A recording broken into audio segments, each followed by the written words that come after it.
Welcome to another episode of Untold Legends. This time we're going to visit the world of Marvel. Avengers Infinity War is right around the corner, bringing the entire Marvel Cinematic Universe together. And the threat they're facing? Thanos, the Mad Titan, on a quest to find the 6 Infinity Stones, relics as old as the universe itself that will give Thanos the power of a god. There were 6 singularities. Then the universe exploded into existence, and the remnants of these systems were forged into concentrated ingots. Infinity Stones. These stones, it seems, can only be brandished by beings of extraordinary strength. But in this video, we're going to focus mainly on the comic books and explore the Infinity Gauntlet story that inspired the events leading to Infinity War, although we're going to compare to the movies also. Although there's some major differences between the world of the comics and the world of the movies have typically been a mixture of modern Marvel comics and classic stories from the past, along with some of their own original ideas. In some trailers, we've already seen some of the henchmen of Thanos, the Black Order, a group of ruthless aliens that help him attack worlds. The Black Order is actually a creation of the more modern Marvel comics, first appearing in 2013. We've also seen an army of aliens attacking Wakanda, a scene that's pulled directly from the pages of the comics. Aliens known as Outriders, which were also a creation of 2013. A race of genetically engineered creatures that Thanos uses to scout new planets for him to conquer. For the purpose of this video, we're going to focus on the 1990s crossover event, and by the end you'll be armed with plenty of knowledge surrounding Infinity War source material. We're going to explore the origins of Thanos and his quest for power. We're going to detail the insane abilities of each individual Infinity Gem, and see how Infinity War of the comics transpired. Although the comic book event actually called Infinity War is actually a sequel to the Gauntlet storyline.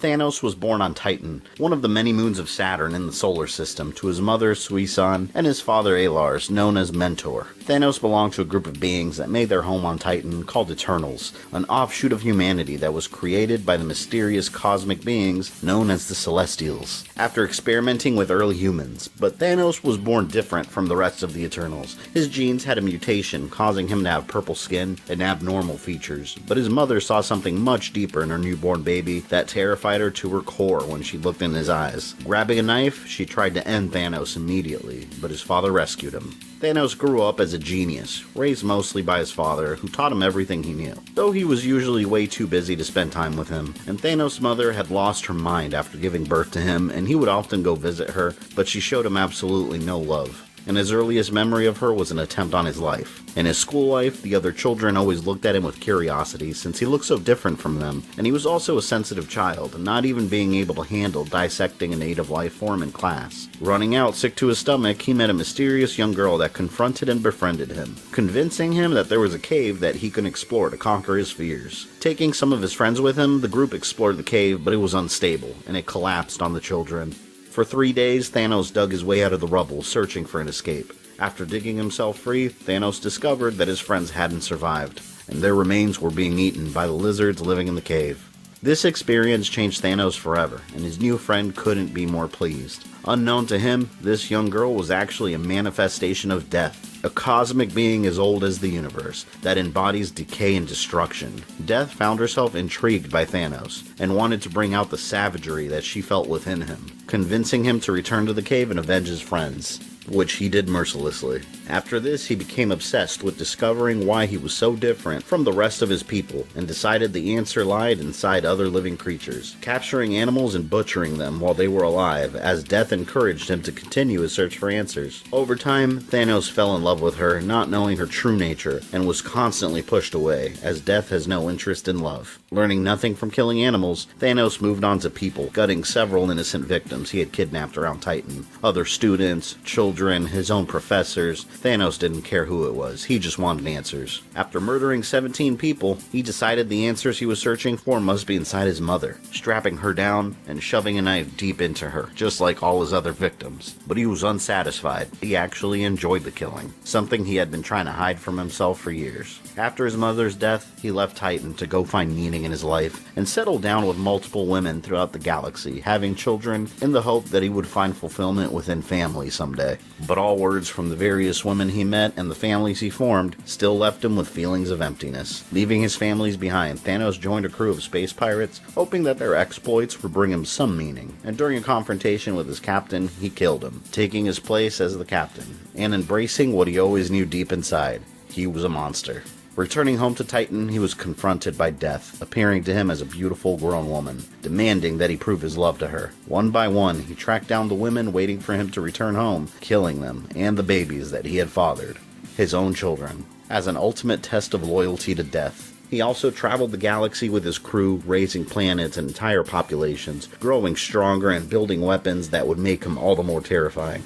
Death appeared to him again and finally revealed her true form, as a shocked Thanos ran from her, realizing that she had purposely turned him into the monster that he had become. And Death told him that he was born a monster, and that he was the most beautiful thing she had seen in centuries. Deciding to continue proving his love for Death, Thanos led his band of pirates back home, Titan, and the rest of the Eternals. He led the attack on his own people, decimating them and bringing them close to extinction, causing widespread death and destruction with a barrage of explosions across his world. His father, one of the few Eternals remaining, confronted his son, attempting to stop him, but his power was far too great at this point. Thanos chose to spare him, deciding that his father needed to see him defile the cosmos, building his legend as his name spread fear. And through the years, Thanos came into conflict with many heroes from the Marvel Universe, and devoted his time to create universe-endangering schemes, at one point being defeated by Earth's heroes and Adam Warlock, a being created by an experiment, attempting to create the perfect human being, and also teased in Guardians of the Galaxy Volume 2.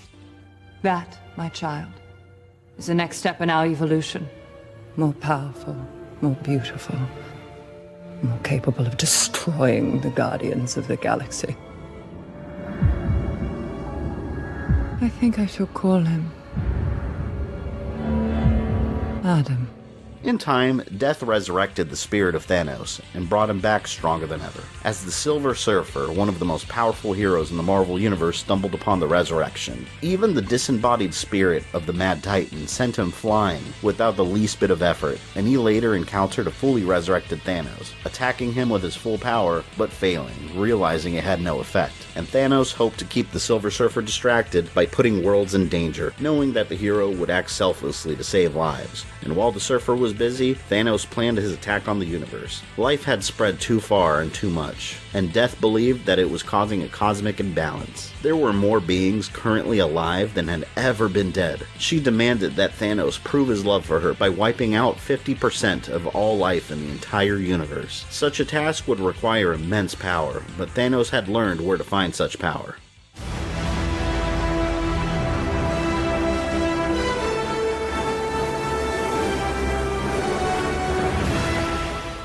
The ancient cosmic relics known as the Soul Gems, which later Thanos renamed the Infinity Gems, known as Infinity Stones in the movies. The gems existed since before recorded time. Many stories and legends have been passed down about these Infinity Stones, one of them telling a tale about a single sentient being of limitless power that existed before the universe was created. At the time, this being was the only living entity in all of existence. Eventually, it became so lonely in its desolate existence that it chose to end itself, imploding, and from its ashes, all of reality arose. But the core of the being's power didn't cease to exist. Instead, the essence of its power formed into 6 gems that were literal manifestations of all the powers of creation and the universe itself. If Thanos could locate all 6, he would have the powers of a god, the ability to destroy half of all life in the universe at will. And thus Thanos began his quest to gather all 6 of the Infinity Gems. The first one was being held by the In-Betweener, cosmic agent of order and chaos, who represented duality itself, imprisoned and hidden away from the rest of the universe. The In-Betweener held the Green Soul Gem. The Soul Gem was actually a sentient being with a desire to collect souls. It can also trap souls inside of itself in a realm called Soul World. It could also access the memories and skills of imprisoned beings inside of it, and it also allows the wielder to attack an individual soul directly while protecting their own. In the movie universe, the Soul Stone is orange. As of the time of this recording, its location has yet to be revealed, with many theories placing it in Wakanda, since the Wakandan royalty could commune with the dead, as seen in Black Panther. After Thanos freed the In-Betweener from his prison, he took the gem by force, and left him there to face the punishment for leaving his prison. The second gem, the Red Power Gem, was held by a battle-obsessed warrior named Champion. The Power Gem has access to all energy that ever has or will exist, and it can boost the effects of all the other gems. Users can gain unlimited stamina, increase strength, duplicate any physical superhuman ability, invincibility, and it can even act as an infinite power supply for machinery. In the movies, the Power Stone is purple and encased in the orb that Star-Lord came across, and Ronan the Accuser was obsessed with using its power to destroy the world of Xandar. At one point, a Celestial was even shown using it to destroy an entire planet with little effort. These carriers can use the stone to mow down entire civilizations like wheat in a field. There's a little pea coming out of me right now.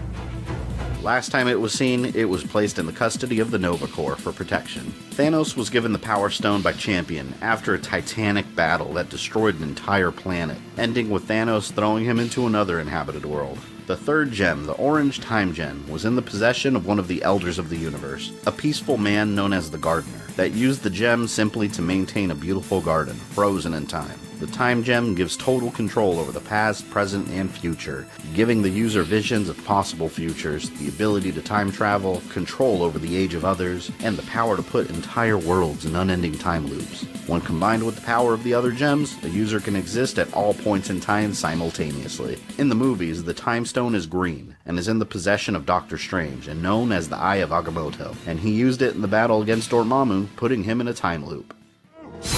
I've come to bargain. Dormammu! Dormammu! Dormammu!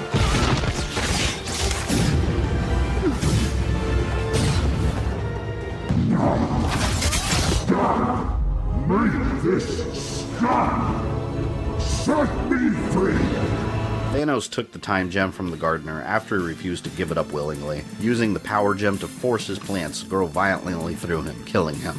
The fourth gem, the Purple Space Gem, was in the possession of another Elder of the Universe, known as the Runner, who used it to taunt Thanos with what seemed to be super speed. The Space Gem allows the manipulation of space and allows the user to teleport anywhere in existence. It grants increased speed, the ability to alter distances between objects, and the ability to appear in multiple places at once, but when combined with the other gems, it allows the user to exist at all places in the universe at once. In the movies, the Space Stone is blue and played an extremely large role. It was encased in a protective cube that was known as the Tesseract, and it was originally in the hands of the Asgardians in ancient times, but ended up on Earth, and the Red Skull used it during World War II to power his army. It was also seen teleporting him to an unknown location in the universe. Later, Loki retrieved it and used its power to open a portal that allowed the Chitauri invasion to come to Earth.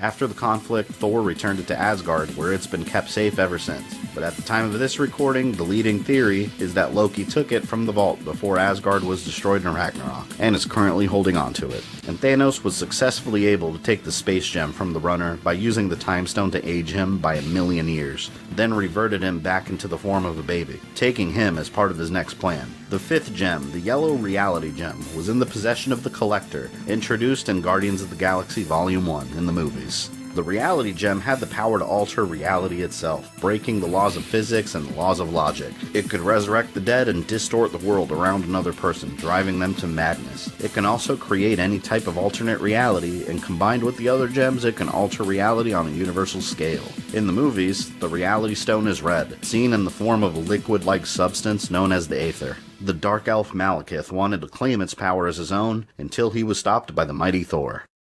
The ether cannot be destroyed. But you can.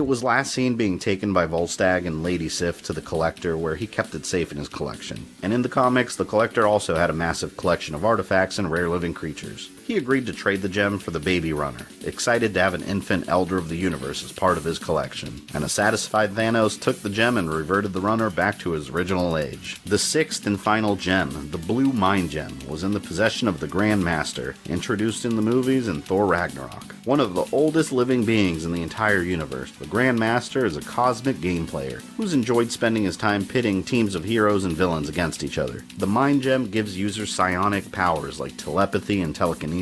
It can augment already present mental powers, and when combined with the other gems, it can link the user to every single mind in the universe. In the movies, the Mind Stone is yellow, and was revealed to be encased inside Loki's staff, which he used to control the minds of his victims, forcing them to operate under his command. It was also used in Hydra experiments to power the twins, Scarlet Witch and Quicksilver, and it also assisted in giving life to the artificial intelligence that became Ultron, and the android Vision. Currently, the Mind Stone sits on the forehead of Vision, always in his care, and Thanos defeated the Grand Master in a game of his own design, taking the final gem. With all 6 gems in his possession, he now had the ultimate power and the ability to shape the universe as he pleased. Thanos now saw himself as a god. Using the power of the Infinity Gems, he created a gauntlet that he called the Infinity Gauntlet, which can hold all the gems and use their powers together at his command.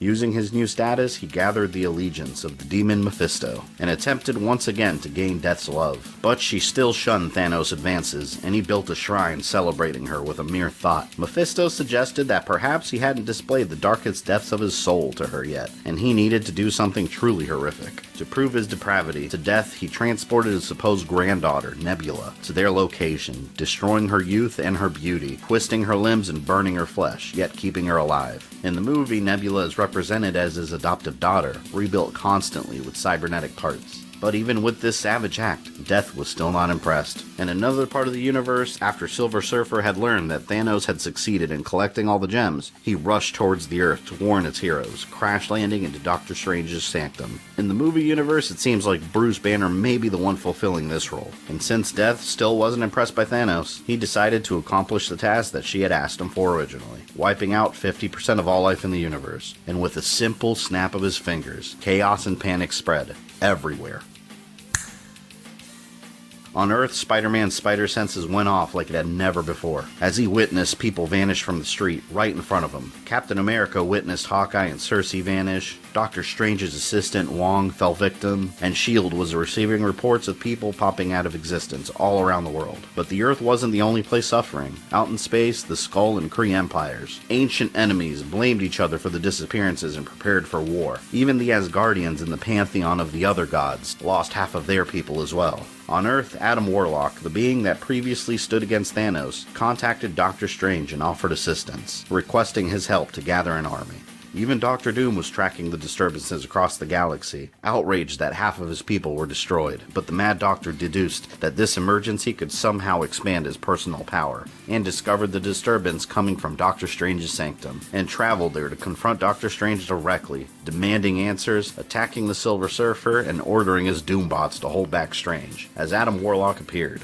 Back in Death's Shrine, Thanos was enjoying his new godhood by torturing Nebula and his newly captured brother Eros, the hero known as Star Fox, after Thanos had erased his mouth completely. But Death was still not impressed, enraging Thanos so profusely that his anger sent a wave of power blasting through the universe, destroying a star in the immediate area and a planet that the World Eater Galactus was getting ready to consume. Galactus witnessed as the wave continued past him, as it devastated 1/4 of the entire galaxy. Although the wave was only at 2% power when it reached the Earth, the effects were apocalyptic. Building collapsed all over the planet, burying innocent people under the rubble. The entire west coast of the United States broke off and sank into the ocean. Dormant volcanoes rose up from the ocean floor, erupting. The islands of Japan completely vanished under the waves, and severe weather terrorized the planet. The force of Thanos' anger was so strong, it even reached Asgard, destroying its structure structures and the Rainbow Bridge, cutting off the gods from helping survivors outside of their own realm. The Earth was also thrust out of orbit, drifting away from the sun and falling into an immediate ice age. Together, Adam Warlock and Doctor Strange gathered the Earth's mightiest heroes to assault Thanos directly, including members of the X-Men and Doctor Doom. Adam Warlock and Silver Surfer also convinced the immensely powerful cosmic forces that made up the universe to serve as reserve fighters should the heroes fail, including Galactus, the ancient Celestials, and the very representation of eternity. Thanos knew there was an assault on his godhood being planned and everything was coming at him, but all he cared for was winning Death's love after fulfilling her wishes. But Death knew that Thanos had become too powerful, going much too far compared to her original designs. But more importantly, Death had no interest in love. And Thanos, tired of trying to impress her, decided to use his power to create his own mate, a woman he called Taraxia, loyal and completely dedicated to him. As Adam Warlock and Silver Surfer arrived, with the heroes, they stayed back as a final line of defense, and the warriors attacked Thanos head-on, but the battle was over before it started. Thanos froze them in place and prepared to destroy them, but Mephisto, scheming as always, convinced Thanos to give them a small chance at success to finally impress Death. Thanos agreed and decided to cut off his ability to know their moves before they make them, giving the heroes a 0.05% chance of victory. As the battle raged on, they put up a great fight. The physical strength of the Hulk and Drax combined, the energy blast from the Vision, the blows from Thor's hammer, the rage of Wolverine, Cyclops and Scarlet Witch's combined energy, and at every turn Doom attempted to steal the gauntlet for himself, but failed as Thanos was much too powerful to be taken for a fool so easily. But all of their efforts were in vain, and Thanos was tired of these insects striking back mercilessly. He transformed Wolverine's adamantium skeleton into spongy rubber, rendering him unable to move. Scarlet Witch was evaporated with an intense energy blast. Thanos forced a clear block around Cyclops' head as his oxygen supply was cut off and the young mutant suffocated to death. Vision's insides were torn apart, and Cloak attempted sealing Thanos away in another dimension, only to explode from the inside. Iron Man was decapitated by Taraxia, Spider-Man beaten by a rock, Nova shattered and turned into a child's toy blocks, Quasar's hands were destroyed, and then he was effortlessly vaporized. The massacre left Captain America standing, facing this monstrous evil up close. But with 2 hits, his shield shattered, as Silver Surfer attempted but failed to take the gauntlet from Thanos. And with a 3rd strike, Captain America was ended. Earth's heroes had failed. Thanos regained his full unrestrained strength, and Adam Warlock was forced to call upon all the celestial beings that he had gathered as a final resort. The battle was so intense, with powers beyond imagination and all reality, that a mere mortal couldn't comprehend what was being witnessed. As Thanos fought for his position as the one omnipotent being in all of reality, the universe itself began to come apart as the Celestials tossed planet after planet at the Titan, many of them still inhabited by intelligent species. But Thanos destroyed each world being hurled at him. Kronos tried to bury him under layers of time, but Thanos had mastered control over time. Order and Chaos tried to rip him apart, atom by atom, as they worked together, but also failed, as the rest of the cosmic beings attacked him as pure energy. In his distraction, Mephisto attempted to steal the gauntlet, betraying him, as demons do, and even Death herself turned against him. Every remaining being focused all of their energies on the Titan, but he gained control, trapping them all. Even Eternity faced him directly, but in the end, also failed, as Thanos left his body and became the universe. But by doing this, he had finally made a mistake. Leaving his body left the gauntlet vulnerable, and his tortured granddaughter Nebula reacted, successfully taking the gauntlet. A horrified Thanos returned to his body, left powerless as Nebula claimed the Infinity Gems, throwing Thanos and his mate into space. And Taraxia hadn't been given the ability to breathe in space and suffocated while Thanos watched,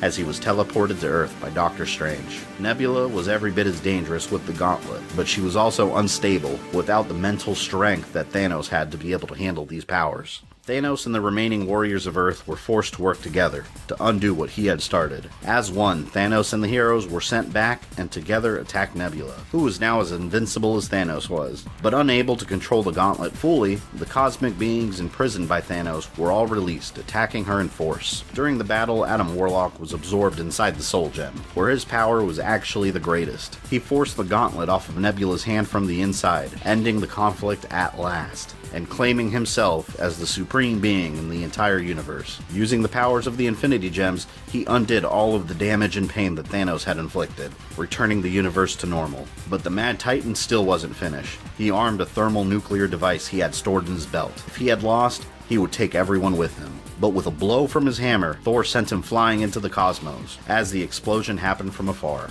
The end of everything was prevented, and Adam Warlock became the keeper of the Infinity Gauntlet. 60 days later, he discovered that Thanos had actually survived, and tracked him down, but discovered that he was now trying to live a quiet farm life, after being utterly defeated. Thanos had tasted the ultimate power, and no longer desired the burden of owning it. Over the years, the Gauntlet has been destroyed and reassembled. Thanos has changed his allegiances multiple times, and Earth formed the Illuminati, a group of secret protectors, each responsible for keeping and protecting one Infinity Gem while keeping them apart at the same time. And more stories about the origins of the gems have popped up here and there, even introducing more gems to the mix. But I hope this episode of Untold Legends has gotten you even more excited to see the Marvel Cinematic Universe version of this story. And I hope it gives you some appreciation at how truly dangerous Thanos can be if done right. If you enjoyed this video, leave me a like and a comment down below letting me know. Don't forget to subscribe and follow me on social media. You can also check out some of my other videos or click my Patreon link if you'd like to support GamerThumbTV. This is Fabian. I love you guys, and I'll see you next time.